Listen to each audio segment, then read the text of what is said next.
Thanks to those of you who are able to stay around. We are so glad for this conversation and for the chance not just to learn together, but also to eat together. This is conversation number 2 in our sort of Shark Tank affordable housing pitch. You're going to hear a very different idea. Today is not so much, hey, here's a ministry or an organization that will take the property from us, but here's sort of, if we were to keep it, an organization we might partner with. And this would not be a new partnership. First Christian Church has been partnering with Common Ground since Common Ground began. And that was a little bit before I got here, but the story as I understand it is that really spearheaded by First United Methodist Church, there was a push to get a faith-based social service agency up and going. A service agency that could help provide social work care to families in need, whether it's families struggling with finances or work or housing or whatever. And I got to tell you, there's a few organizations in town that I couldn't do ministry without. The Salvation Army would be up there, and right up there next to them would be Common Ground. The number of times we have called them up and said, please help, here's a situation too complex for us to deal with.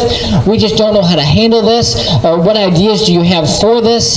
They have been a sounding board, a source of wisdom, and then also a source of real help and just a difference maker in our community. So we are so grateful for Common Ground already, and this is one opportunity, maybe a way to work more deeply with them. So a few months ago, or many months ago now, Melody, how long have you been there? It'll be a year. Yeah. Wednesday. So a year ago, Melody from our church, we have this inside connection now, right? We've got the hotline into Common Ground. Melody Bowling is on their staff, and we're so grateful for her and that connection. And then a few months ago, not long after the tornado, Kristen Hilty, the founding director of Common Ground, moved down to Springfield, Missouri, and Tina took over as a new executive director. So it's also a chance for us to get to know Tina a little bit and learn about her, what she's bringing to the table in this new role at Common Ground. So with that, let's welcome Melody and Tina to talk with us about Common Ground. Thanks. Hi. Can you hear me okay? So as he said, I'm Tina Mullenkamp. Have been in and out of Jefferson City my whole life. My dad was a personnel manager up in Fulton for the power plant back in 76, 77, and we lived here for a few years and then moved away. And then my husband and I came to college at Mizzou, and then my husband and I moved here after college, and then we moved away, and then we came back. And I've been a member of First Methodist Church 5 times. Because every time we move back, we go there. As he mentioned, on July 1, I became the executive director over at Common Ground. I brought to that job just a lot of experience helping other people. Not a lot of experience in homelessness, but just they hired me, they said, because I had shown that I like to help people. At Common Ground, we have 2 main programs. One is our benevolence office, which I'm sure that you guys are probably familiar with, where we're able to help people with if they have a disconnect notice on their utilities, or if they are behind on their rent, or they need money for their deposit to get into a new place. We also help people with gas vouchers if they have a medical appointment out of town or just started a new job. We help with bus passes, those kind of things. And that's been our main mission for the past 7 years, and we've tried to help churches with that. And we're lucky that we have a social worker that is also tries to build a relationship with those clients that we're helping. We don't just give them a $100 bill or give their landlord a $100 bill. We try to say, okay, where else could you get help? What could you do differently that might help you not to have this need next month or next year? So she'll spend, just to give somebody a bus pass, 45 minutes or an hour talking to a client. And then follows up with notes and stuff so that when they come back again, we can know how they've progressed and if anything has changed. So out of that program was born the need for the Rapid Housing Program, which I think started about 2 years ago. We have graduated 4 or 5 families from that program now, and they have done things like doubled their scores, their credit scores. They've doubled their income, those kind of results. So that program works when we identify a family, often through the benevolence office. Sometimes through other agencies will make people known to us. But those people, we bring them in. We do 2 or 3 interviews between us, and we have some other people who work directly with the clients more. They are now starting to interview with the clients. We make sure it's somebody who wants to really work hard to improve their situation. So they have to have a job or other sustainable income. They have to have income that is at least 3 times the amount of the rent of the place that they want to rent. Then they are pulled into the program, and we pay all of their rent and their first month's rent deposit, and then we pay all of their rent for 2 more months. So the whole first quarter is paid for. The second quarter, we come back 25% so that the tenant now is paying 25% of their own rent. And that increases to 50% and then 75%, and then by the end of the year, they're paying all of the rent.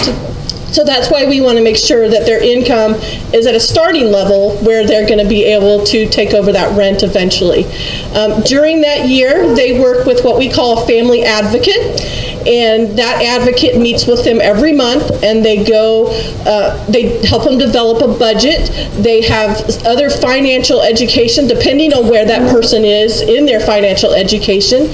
They can start with the basics of how to get a bank account all the way up to higher end things.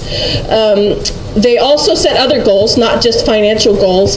We had somebody I know wanted to learn how to garden, and so she got into her place, and we helped her get a garden started, and then people worked with her to know how to do a garden. So some people, their goal is education. So basically, we're trying to give these people a hand up over that year, and then we continue to follow up, on the next year or 2. We don't have a lot of experience on what happens after that, but we have 4 or 5 families in now. I've lost track. We have openings for about 4. I think we have 2 or 3 looking for their apartment. We do require that they find their own place to live. We have a list of landlords, but we don't have the capacity to hold their hand and go out and look for the place to live. With the tornado, we thought that would bring in a lot more families that were eligible into our program. We have brought in one family as a result of the tornado, but that's not been as much as we thought it would be. There's a second family. A second family coming in. Okay.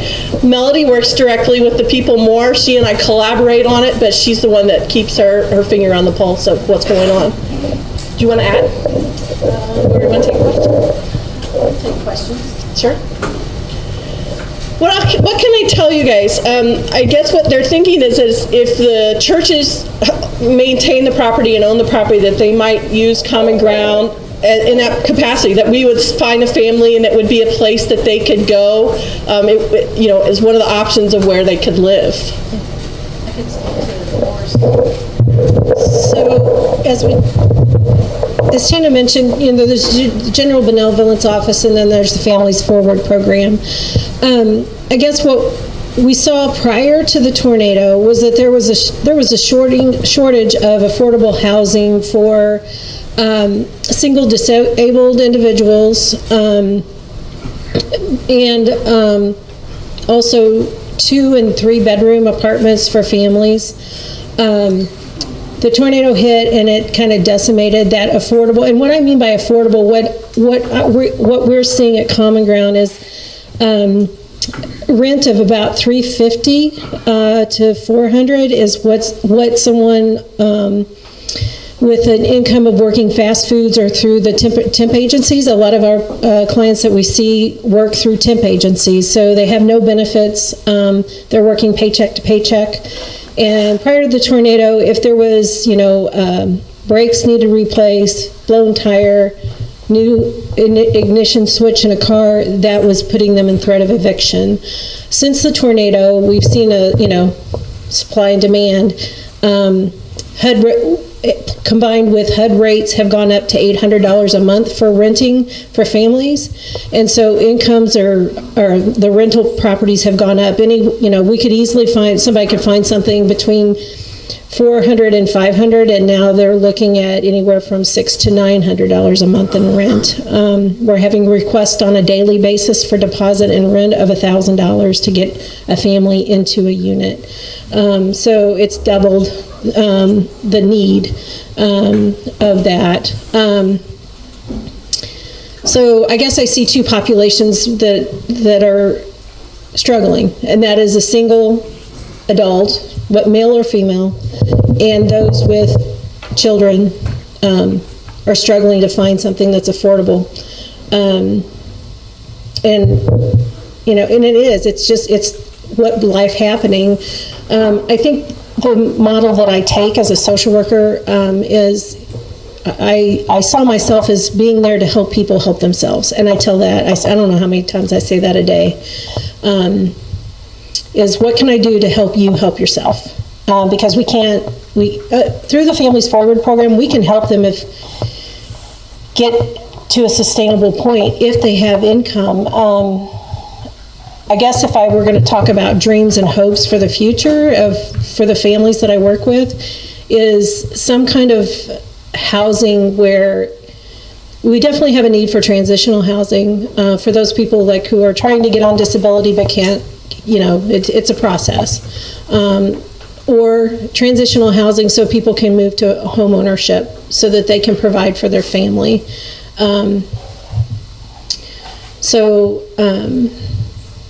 Again, they have hurdles, but with Families Forward, I mean, we're so new to it, but there's a lot of hope. I hear hope. I hear people struggling, trying to get to their new normal. I think one thing that surprised me about going to Common Ground is I'd worked outside the community for 8 years, so I'd lost the pulse on the community and where the needs were.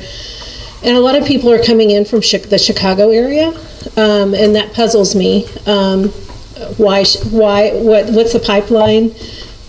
And you know, and I ask, I'm like, of all the cities in the United States, Jeff City, why? And it's because they've got friends here, family here, but friends here saying it's a safe place to be. And that makes my heart warm that they feel that.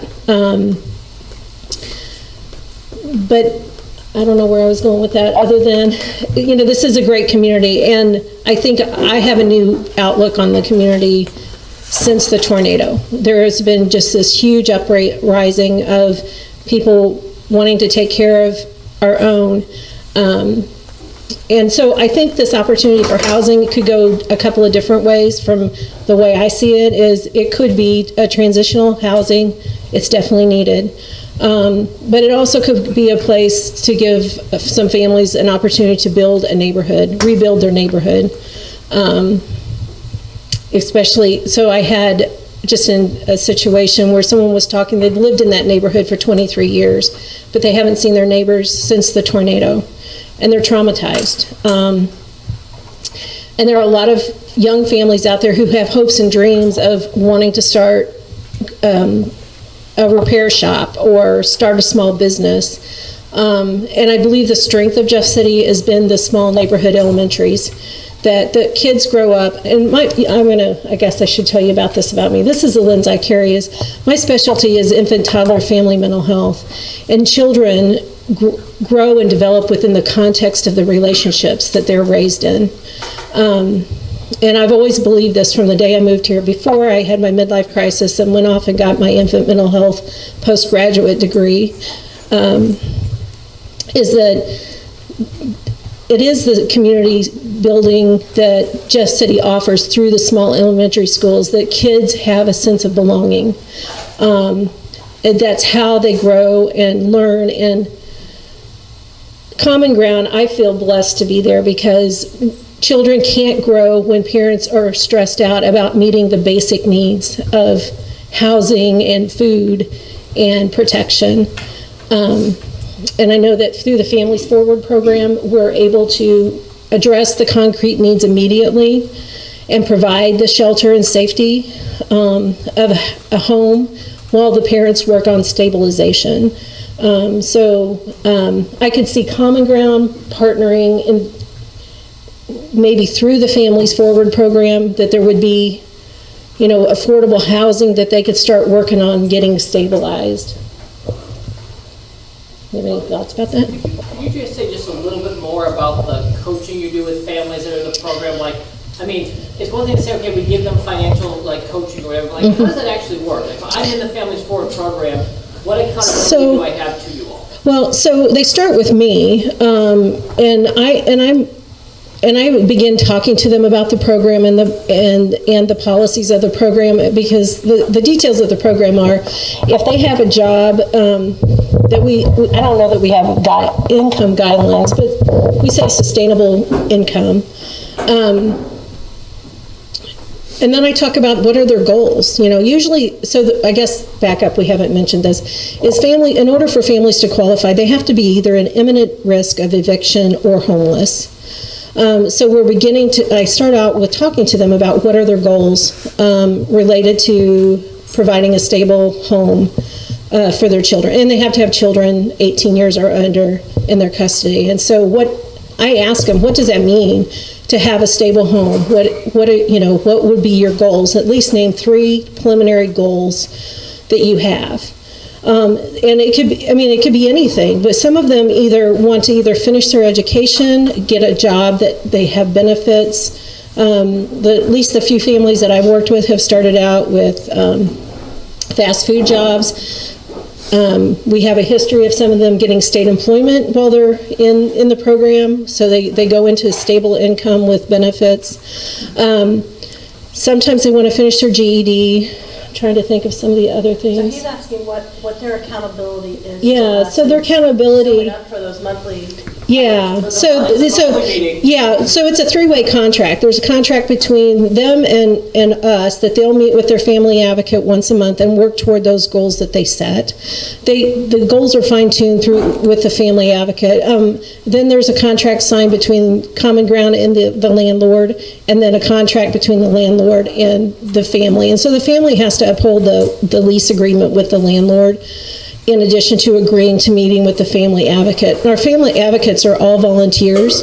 And so we have teachers, we have lawyers, we have financial people. So we have a wealth of expertise, and they meet bi-monthly. They meet monthly to share resources and help support each other in supporting the families. And so far, has everybody in the program met that, or have you had to put somebody out of the program? So we had one person move away. They just didn't have what I would say the social network they needed with the challenges that they faced, and so they ended up relocating back to family. I'm not sure that anyone else has been released, to my knowledge, historically from the program. Do you know the name of the financial program they go to? Because it's a specific financial program that they work through. And do a chapter every month with their advocate. I'm not sure if it's, it just escaped me. Is it the same as Levy uses? No, I don't think it is. It's based, I just lost it. Lucas, you know it. The financial model that we've talked about. No fair putting him on the spot. I can't Right at the back. Huh? Yeah, it's similar to Dave Ramsey model. It's not that, but it's similar to that. Yes? What kind of success ratio? I'm visualizing people move in, take the 3 months free and go. Oh, no. My other question is, what happens to the deposit that you put at? Comes back to us. That was going to be my concern. Yeah, no, the deposit comes back to us so that we can then pay it forward to another family. Yeah. And they know that up front. You don't have anybody just taking it for 3 free months and... Oh, no, they're meeting with me if that starts, no. I go policy by policy and say, yes, do you understand that? Tell me what that means to you. I heard a guy that just took a free shirt and never saw him again. No, I may look sweet, but I have a hard line, and we have. I had a hard line, but I lost the shirt. I think what There isn't a way to guarantee that somebody's not going to just take the 3 months and walk away. That's why our upfront and setting the goals and her, meeting with them multiple times, that it's not a one and done thing. And we've had to recently turn some people away because we just didn't think that the maturity was there or the drive, because it's a lot of hard work. I mean, so we don't have a way of guaranteeing it, but so far, I mean, we had the one girl move back home to be near her parents, which was a good thing. But other than that, we haven't had people just walk away. They do want to succeed. They do want to do it. This sounds like a little bit like a transition revolving door type thing, where if you got a resident for the property, which we would continue to hold the deed for, that those people would be there for a year or less and then move on to something else. Is that true? That would be one choice that your church could make, would be, and I would not want to see it be less than a year, I wouldn't think. I mean, part of the whole plan, or of our plan anyway, is stabilization. Yeah. And it would be more stable for us if they'd stick around. Right. Right. And it could be even that she mentioned, one choice is working toward home ownership, and like Habitat does. Well, I would think, when I had the discussions with Kristen, they really intend for them to stay, because they're going to have a hard time finding landlords to work with if everybody that they moves after a year that they work with takes off. Landlords want us stable, so the intent really, the screening and everything would lead to somebody that's going to be relatively stable. Yeah. And Tina, correct me if you know this, but historically from the program, what we know is that we do follow up, 6-month and 12-month follow up, that I think everyone stayed. I know one family moved up to a bigger apartment. After, at the end of their year, they had increased their income enough, and their family was large enough they needed a bigger place, and they did move up. And we found out recently one of the girls moved to Columbia after her year was up. She finished the program and moved to Columbia.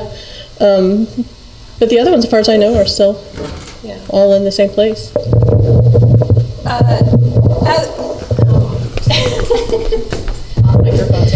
As a Common Ground board member who was around for earlier conversations that they weren't, the plan for Families Forward was that the families would stay stable, because a lot of times transitional housing is you get somewhat stable and then you move again and you have to start over in a lot of ways. And so the year program helps with the credit score, like they mentioned, with rental history, but also the invitation and the hope is that after the graduated rent stops, that they will stay where they are. But like Melanie mentioned, there is also sort of this need for transitional housing, as well as places and landlords to work with these families. Yes. You mentioned being evicted or a transition from other cities. Do you check with Section 7 or other government issue programs when you're checking? So they're ineligible if they are on any kind of federally assisted rent assistance. So we're trying to catch the families that are falling between the cracks between subsidy housing and private. I didn't know if they'd already used up all their Section 7 situations over the years, and then they do Section 8 do this.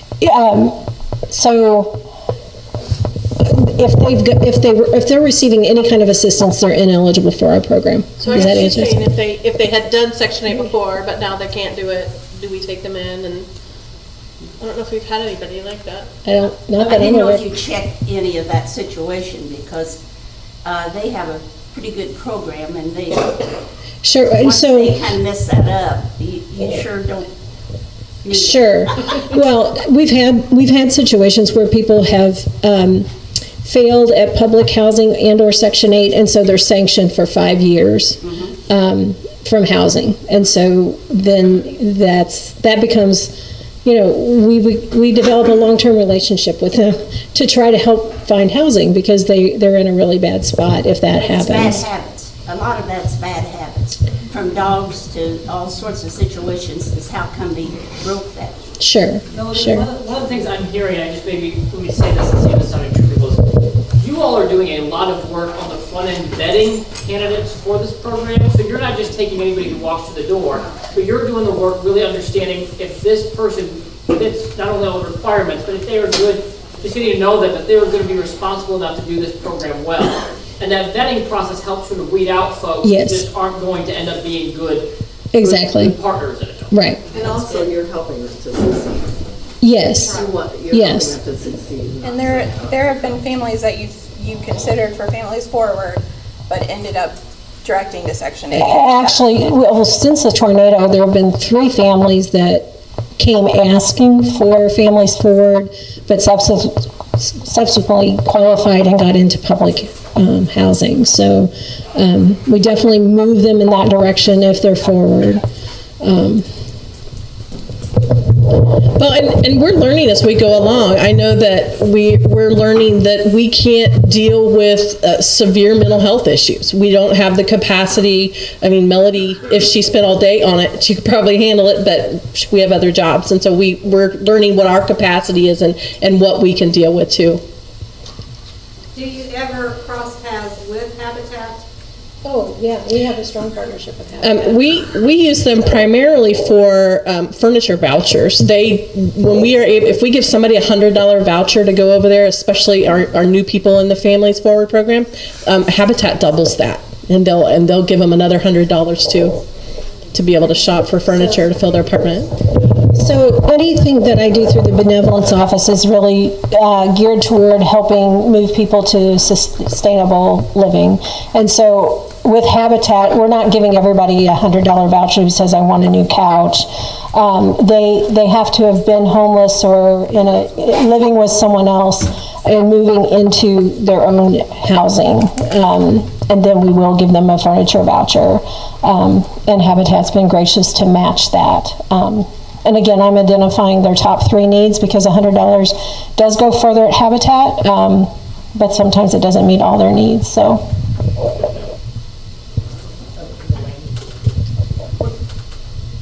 I think I misunderstood you about something. Sure. Did you say something about if they are receiving some kind of assistance, any kind of assistance, they're not eligible?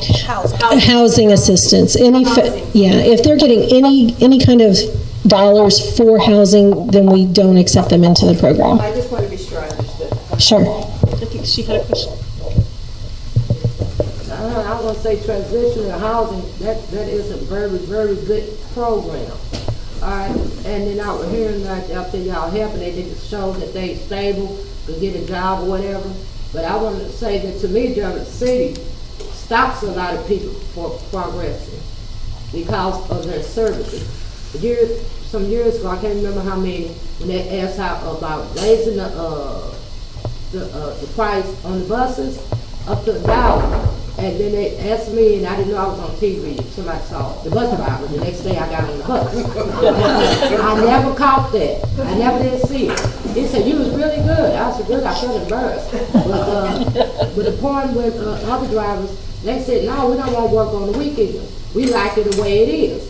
But when I talked to the man, who was listening to me, I said, yeah, I could see going up to $1, because what I paid for in St. Louis for, I was glad to pay 50 cents when I got here. But I said, if y'all offer more to the bus line at later times, the earlier times, or weekends, I said, yeah, going to $1, I could see that. But they went to $1, but they never gave us more. I understand. So why did they go to the $1? And like a lot of people, these jobs have these point systems. They start before the bus is running, and then you point out. Some people so happy to get good jobs, because last year always hired this lever, or somebody, and on industrial, but there is no bus to get there at the time. Right. Then they change their hours and make them work overtime. If they got a ride, then that person might not have to work overtime. So now their ride is long. Yes, you're right. You're right. And I see that every day. Every day. They got big companies here, but only those with cars can get to them. Right. And then you out of a job, but you happy, you making this money, finally finna build up. Yeah. In 4 or 5 months, you done point out, now you done lost all that. Yeah, you're absolutely right. I see that every day where, you know, they have job opportunities, but they're walking. They're walking an hour from one side of town to the other side of town to try to get to work on time. Some people won't even try. They say, what time they start, da, da, da. There ain't no sense me going there. I have no business. Yeah, and trying to find help, trying to help someone find housing on the bus line is next to impossible. I mean, you know, before the tornado, it was doable. It wasn't easy. It would maybe take me 3 months of working with somebody, 6 months at the longest. But now it's wiped out a lot of opportunities for people to live near a bus stop, to get a job on the bus stop. Just catch some car over there. Because then now and then when they make the new schedule, when I got here, there was more buses running. Yeah. Now there's less buses running. Yeah. And then that every 40 minutes of things, and then you have to go all the way around. If you like 5 or 10 minutes from where you're going, you have to ride 35 minutes out your way to come back where you were just 10 minutes away, unless you can walk that walk. Yeah. Yeah. There's always room for improvement. Yes. One other big question we've had come up in our earlier conversations, and we're not going to hold anybody to this because nobody knows exactly, but would you ballpark for us what you think the need for affordable housing is? I mean, if there was 100 units of affordable housing, would that solve it? If there was 50 units, 200 units, I mean, we're trying to get our sense, especially with the tornado, of how big the problem is in our community, and nobody knows for sure because of the tornado. Right. And I could probably answer that better in 2 weeks because we're gathering data right now on the number of phone calls we're getting and the types of phone calls we're getting because, I mean, I don't even know if we're touching a fourth of the requests that we're getting. Would you say that's a fair percentage? I mean, but in 2 more weeks, I'll have a month of data that I could respond to that better. We got a friend, she just got a house 2 weeks ago. She was so happy. She lived with her daughter, back and forth with different daughters, and she was crying and stuff, and she's a friend of ours. She just found a place 2 weeks ago. Yeah. She's about to give up, and she said all these places she went were taking more money from her, because they wanted $120 for, what's the thing called? To see if you're a criminal, and application, yeah. She dropped $125, and then when they say, no, you can't have it, you don't get that $125. She said, I'm going to spend $1,000 put in these applications. Yeah, she was coming to you guys, time grounds, and getting money, and then them certificates, but she said in paying people, it was still eating her up, and she was just one person. I think about other people. Just 2 weeks ago, she finally got somebody to give her. She on disability, and then her brother is on disability to take her of. They didn't want to take them kind of people out of landlords. They said because they turn up their house, they can't get no money from them and this and that. And she said she ain't never tore up a house, but because of their fixed income, nobody wanted to deal with it. Yeah, it's really rough. I really never heard much about application fees for apartments until the tornado, and the application fees alone have. I mean, I would hear maybe once in a while $10, $15. Now they're $35, $40, $50 for just an application fee, which we have not traditionally helped with, I don't think, since the tornado, just because it's not moving them forward. That's kind of my internal guide, is this going to move somebody forward, and then I'll help. So there's more barriers being put, that have come as a consequence, I think, of the tornado. So, but we don't know the answer to your question. Yeah. But my guess is the more we would get people into housing, we'd probably have more people come to the community because they would see it was easier to get housing too. So. Yeah. I don't want to rush this, but I want to be aware of our time. Are there any other questions around the room that haven't been answered yet? All right, hearing none, can I take anything you guys want to add yet? So last week we heard from CMCA, right? And the model there is we give them the deed. We have some input maybe in who gets the house, but they're going to build, they're going to do their program, they're going to build according to their specification, they're going to run with it. In this model, we keep the property, we find some way to build on it, whatever we build, 1 or 2 units, and then we work with Common Ground to identify families through their programs that they vetted, that they're coaching, that we work with as essentially the landlord for them. That's the 2 models we've seen so far. Next week, we're going to hear from Disciples Volunteering, and they're going to present us a third way, they're going to say, we will help you build the place. We'll send in volunteers from all across the country, all across the denomination. We'll do a little our own Habitat for Humanity, but as disciples, and you'll become a mission site for us. And we will build whatever you want to build on this property, and then you can decide what to do with it, to give it away or to rent it out. But their interest in us is not using the property long term, it's using it as a mission site to help people build something here in the Midwest, and then we'll figure out what to do with it afterwards. So you can sort of think what we have is two questions. Do we want to keep it, or do we want to get rid of it? If we want to get rid of it, do we want to get rid of it as an empty lot, or do we want to get rid of it built on? Does that make sense, everybody? It's sort of how we're, so lots of good options out there. Obviously, the big question is how are we going to decide, and the answer is we'll pray and we'll talk, and I got a funny feeling we can reach a consensus point once we hear from all our partners. Well, let's thank Common Ground. Oh, Bob? Well, I was just curious if there's another scenario. Do we have to continue to own it, or can we transfer ownership to Common Ground? My understanding is they don't want to be property managers, right? So we will hear from a model later from Mark Kiekafer, who is trying to start a nonprofit that would be a Christian ministry that is a nonprofit manager, where we would build it and then give him the lot, and then they would manage it and probably partner with Common Ground Identifying Families. So that's coming down the road. But we're going to have a lot of different options to look at, and I'm just grateful we have such good partners to work with. So let's thank Melody and Tina for their time this afternoon.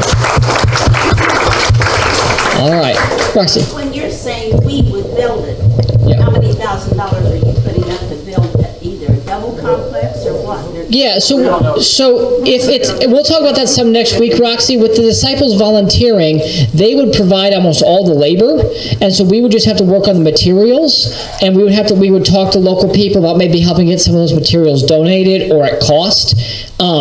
But that's one of the big questions, and that's part of what we would do is we could use our community ministries money, our community ministries fund for programs similar to Habitat. Yeah, if we go that route, that's just one option among many. But yeah, so I heard that. I wanted to know what you were saying. Right, and that's going to be next week. So stay tuned. Stay tuned. It's coming, and it's just again my big thing through this. Y'all are going to get tired of me saying this. Is I just want you to know the different ideas that are out there. This is an opportunity, and it's also an opportunity to learn. I suspect some of you now will know a lot more about Common Ground than you knew before. So no matter what we do, we're enriched because now we know more about what Common Ground does and how we can partner with them. So this is a good thing all the way around. All right, friends, have a great rest of your afternoon. Thank you. We appreciate you guys, and we'll see you soon.